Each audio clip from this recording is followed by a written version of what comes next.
आप लोग देख रहे हैं क्या है? क्या है? आप लोग जब किसी ने अगर वो वाला दूसरा वाला जीवामृत बनाया होगा, ऐसा होता है क्या? नहीं है? नहीं। वो ऐसा नहीं होता।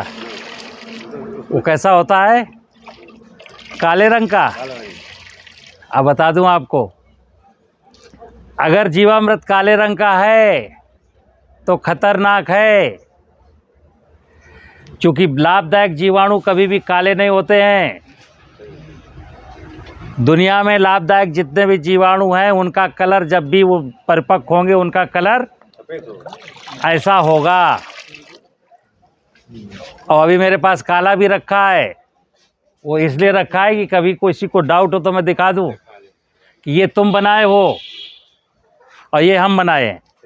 तो मैंने क्या कहा कि ये जीवामृत जीवाणुओं का संवर्धन है और एक जीवाणु का नहीं। जैसे अभी लोग कहेंगे कि साहब मैंने पालेकर जी का जीवामृत बनाया, फिर उसमें ट्राइकोडर्मा भी डाला, फिर उसमें ब्यूवेरिया भी डाला, फिर उसमें सूडोमोनास भी डाला। क्यों डाला भाई? ये सूडोमोनास, ब्यूवेरिया, ट्राइकोडर्मा, माइकोराइजा कहाँ से आते हैं? जंगल से। कहाँ से? मेरे खेत में जाने अनजाने केमिकल के प्रयोग से, धूप से, गर्मी से जो जीवाणु नष्ट हो गए, जिसकी वजह से मेरी मातृभूमि मर गई, सस्य श्यामला धरती माँ की कोख बंजर होने लगी। उसमें आप कोई कार्बनिक पदार्थ सड़ता नहीं है, ह्यूमस बनता नहीं है, बीमारी बढ़ गई, उर्वरक का प्रयोग बढ़ गया। क्यों? क्योंकि ज़मीन में ह्यूमस नहीं बनता है। तो वो जो ह्यूमस बनाने वाले मैकेनिज्म थी, जो जीव जंतु थे, वो मुझे ज़मीन में लाके डालने हैं। बात समझ गए ना भाई? आपके घर से आपकी पत्नी चली जाए, रसोई में आपके सब कुछ है, अब रोटी दाल सब्जी बनाना तो बड़ा मुश्किल हो गया, ठीक है ना? बनाने वाला चला गया, अब कैसे? सामान तो सब रखा है। अच्छा, तो ये जीवाणु, ये जो मैं बता रहा हूँ, ये जंगल की मिट्टी से लाए गए जीवाणु हैं। देश के अलग अलग जंगलों से मैं ये जीवाणु लाया हूँ। तो ये जीवाणु अभी जैसा कि मैंने वहाँ बताया कि ऐसे ऐसे होता है, बनाने की पूरी विधि बता चुका हूँ कई बार इस वीडियो, मतलब यहाँ इस जगह आकर के। अब समझाना केवल इतना है आपको कि जब आप बनाएंगे तो वो इस तरीके का हो जाना चाहिए। कई महीने में हो गए ना? ये निर्भर करेगा कि आप हमारे यहाँ से कल्चर जो ले गए, 5 किलो ले गए कि 10 किलो ले गए कि 20 किलो ले गए। जैसे मान लो कोई 5 किलो ले गया, 5 लीटर, और 200 लीटर में डाला 5 किलो गुड़, 5 किलो आटा, फिर 3 किलो गुड़, 3 किलो आटा, तो लगेगा 2.5 महीना। अगर वो 2 किलो ले जाएगा 2 लीटर तो लगेंगे 3.5 महीना। अगर कोई ले गया हमसे 10 लीटर और गुड़ की और आटा की मात्रा भी बढ़ा दी तो लगेगा 1.5 महीना। कोई अगर ले गया 20 लीटर और गुड़ और आटा की मात्रा और बढ़ा दी, 20 ही दिन में, 15 ही दिन में रेडी। जैसे हम दही जमाते हैं ना भाई, कोई अगर पूछे कि दही जमाना है, कितना जामन लगाएं, तो पूछना पड़ेगा ना, बहनी दूध कितना है भाई?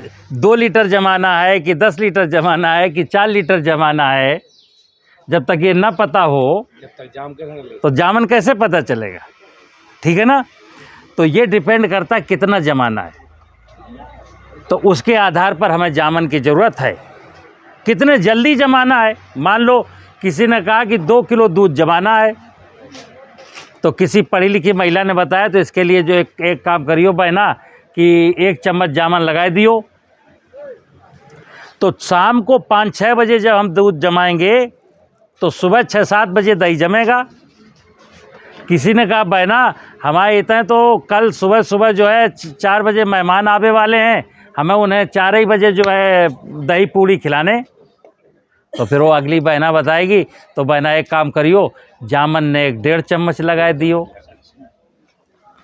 और सुनियो, अगर किसी ने कहा कि सुनो यार, हमें तो सुबह 8 बजे जाना है, हम मठा बिलो नहीं पाएंगे और फिर हम शाम को आएंगे तो वो दही ख़राब तो नहीं हो जाएगा? तो सुबह नहीं भी लो पाओगी। बोले ना, तो बहना एक काम करियो, आधा ही चम्मच लगाइयो जामन। वही यहाँ पर खेल है, ठीक है ना। ये जो जामन हमारे यहाँ से ले जाओगे, अब जैसे मान लो 5 लीटर ले गए और 2 एकड़ का किसान है, नहीं 10 एकड़, जैसे ये ड्रम 10 एकड़ ज़मीन के लिए है, किसी ने कहा हम पे तो 2 एकड़ बाबूजी ज़मीन है, तो ड्रम तो इतना ही बड़ा लेगा, लेकिन वो 80 लीटर बनाएगा। तो अब 5 किलो गुड़ 5 किलो आटा डाल दिया, कल्चर ले गया 5 लीटर, तो उसका तो एक ही महीने बन जाएगा। और मान लो हमसे 5 लीटर ले गया, 500 लीटर के ड्रम में बनाने लगा, फिर कह रहा बाबूजी आप कह रहे थे 2.5 महीने में बन जाएगा, तो भैया आप तो तुम्हारे 4 महीना लगने, ठीक है ना। तो ये जीवामृत की कहानी है। जंगल के जीवाणु हैं, और ये जीवाणु गाय के गोबर में, गाय के पेशाब में नहीं पाए जाते। गाय के गोबर, गाय के पेशाब में जो जीवाणु पाए जाते हैं 100% पाए जाते हैं, लेकिन वो जीवाणु नहीं है जो हमको ज़मीन में ज़रूरत है, ठीक है ना। तो ज़मीन में जो जीवाणु थे, वो जो जीवाणु नष्ट हो गए, वो अब जीवाणु जंगल में हैं। इसीलिए मैंने यहाँ लिखा है, लाभदायक शुभ जीवाणुओं के संवर्धन का विज्ञान, कृषि योग्य भूमियों में लाभदायक जीवाणु कैसे नष्ट हुए एवं कृषि में उनका दुष्परिणाम तथा उनकी पुनर्स्थापना कैसे की जाए। हमारा उद्देश्य है कि हमें यूरिया, DAP, पोटाश से मुक्ति मिले, भोजन में स्वाद आए और भोजन करके मेरा स्वास्थ्य बने। नहीं तो हम क्या फ़ायदा, मेहनत कर रहे हैं, खूब दिन रात कमा रहे हैं, और हमारी गाड़ी कमाई का पैसा जो है बनिया ले जा रहा है, और हम जो है बीमारू हो गए, और हमारी ज़मीनों बीमार हो गई, हमरो तो हाल बेहाल होगा, हमारो तो सब लुट गो, कहाँ बचो आप पे। ज़मीन बच जाएगी, ज़मीन जिंदा हो जाएगी तो किसान जिंदा हो जाएगा, और अगर ज़मीन नहीं जिंदा हो पाई तो किसान तो मर ही रखा है। कहाँ रखो आप बताइयो। सर ये कह रहे जब जीवामृत बनाए तो ये टंकी छांव में रखें कि कहीं भी रखो। आप सुनो, इनने कहीं धूप में रखेंगे, छांव में, कच्ची लोगों ने कहीं जाए छांव में रखियो, नहीं बैक्टीरिया मर जाने। कितना भी टेम्परेचर हो, जून के महीने में 49 डिग्री सेंटीग्रेड, कभी आके देखना इसमें उंगली छुआ करके। एक ड्रम यहाँ पानी रखा है, उसमें उंगली डालना, पानी गर्म है, इसमें उंगली डालना, ये तो ठंडा है, जैसे बर्फ़ मिलाई गई हो। ये कभी गर्म नहीं होता। जो ग्लोबल वार्मिंग है ना, ये ज़मीन के जीवाणु नष्ट हो गए, इसलिए ग्लोबल वार्मिंग है।